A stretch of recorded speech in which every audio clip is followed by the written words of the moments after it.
Students, आज हम पाठ 3 सत्यवती मलिक द्वारा लिखित भाई बहन कहानी को पढ़ेंगे। जैसे कि नाम से ही लग रहा है, भाई बहन कहानी जो है वो भाई बहन के ऊपर ही लिखी गई है। इसमें ये बताया गया है कि सावित्री नाम की एक महिला रहती है, उसके 2 बच्चे रहते हैं।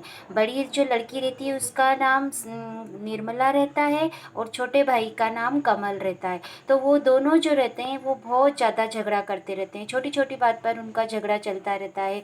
निर्मला जो है अपने छोटे भाई को चिढ़ाती रहती है, कभी जो स्कूल जाते हैं तो उनको साथ में नहीं लेकर चलती है। तो इस तरीके से दोनों भाई बहन एक दूसरे की शिकायत अपनी माँ से करते रहते हैं। माँ उनकी लड़ाई झगड़े देखकर बहुत परेशान होती रहती है, उनको कई बार समझाती है परंतु उनको समझ में ही नहीं आता है। फिर उनकी सावित्री जो रहती है उसको याद आता है कि कैसे वह भी अपने भाई के साथ बचपन में खूब लड़ती थी, परंतु अब जब शादी होने के बाद में वो अपने भाई से अलग हो गई है, दूर हो गई है, तो उसे अपने भाई की कितनी याद आती है। तो वो ऐसे कई बार निर्मला को समझाती भी है कि बेटा भाई से झगड़ा नहीं करते, क्योंकि बड़े होने पर जब हम अलग हो जाते हैं अपने भाई से तब हमें बहुत याद आती हैगी। पर निर्मला तो छोटी रहती है, वो अपनी माँ की बात नहीं समझ पाती है। इस तरह से माँ उनको समझाती रहती है, परंतु दोनों बच्चे जो है छोटी छोटी बात पर झगड़ा करते रहते हैं। उनका झगड़ा जो है वो ख़त्म होता ही नहीं है।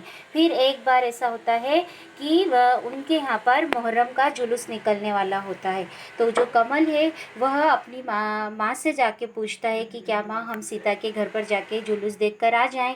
माँ की इच्छा नहीं होती है, वो उन्हें मना करती है कि नहीं बेटा, जुलूस जो देखना है अपने घर से भी अच्छा दिखता है, तो तुम यहीं पर आकर अपने घर से ही जुलूस देखो। तो जो कमल है वो जिद करने लगता है कि नहीं माँ, हमें तो जुलूस जो है वह सीता के घर से ही देखना है।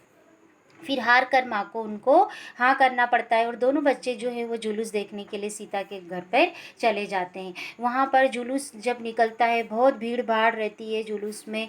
तो थोड़ी देर बाद जब निर्मला देखती है कि उसके हाथ से उसके पास में उसको उसका भाई कमल जो है वो दिखाई नहीं देता है, तो वो बहुत घबरा सी जाती है कि अरे अभी तो मेरे पास ही था कमल, अब कहाँ चला गया। वह दौड़कर अपने घर वापस आती है, घर में चारों तरफ देखती है, परंतु उसे घर पे तो कहीं कमल दिखाई देता ही नहीं है। तो वो और ज़्यादा घबरा जाती है, वो सोचती है अरे मेरा भाई कहाँ चला गया, क्योंकि उसने ये सुन रखा था कि छोटे बच्चों को कोई उठाकर भी ले जाता है। इस तरह उसके मन पर बहुत घबराहट सी होने लग जाती है, डर के मारे उसका चेहरा भी सफ़ेद पड़ने लग जाता है। वो बहुत घबरा सी जाती है। जब माँ उसको देखती है कि क्या हुआ, इतनी घबराई हुई सी क्यों लग रही हो, तो वो बताती है कि माँ जो कमल है वो मिल नहीं रहा है, वो कहीं गुम हो गया है।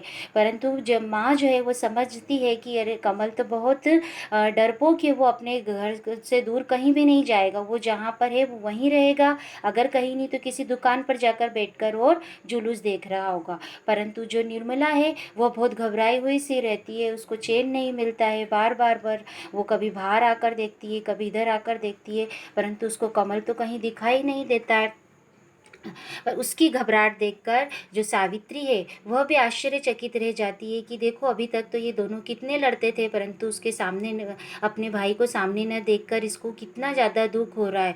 वह बहुत ज़्यादा, उसको भी अपने एहसास होता है कि भले ही दोनों भाई बहन आपस में बहुत झगड़ते हैं, परंतु उनके बीच में आपस में प्यार और स्नेह भी बहुत है। फिर थोड़ी देर बाद सब जुलूस जब ख़त्म हो जाता है तो वो देखती है कि जो कमल है वो अपने पड़ोस के डॉक्टर के नौकर के साथ में हाथ पकड़ते हुए वापस आता हुआ दिखाई देता है। जो निर्मला है वह देखती है कि कमल को आता हुआ जैसे ही देखती है तो उसको कसकर अपनी बाहों में पकड़ लेती है और उसको पकड़कर और ज़ोर ज़ोर से रोने लग जाती है कि भैया तुम कहाँ चले गए थे, मैं तुमको कितनी देर से ढूंढ रही थी।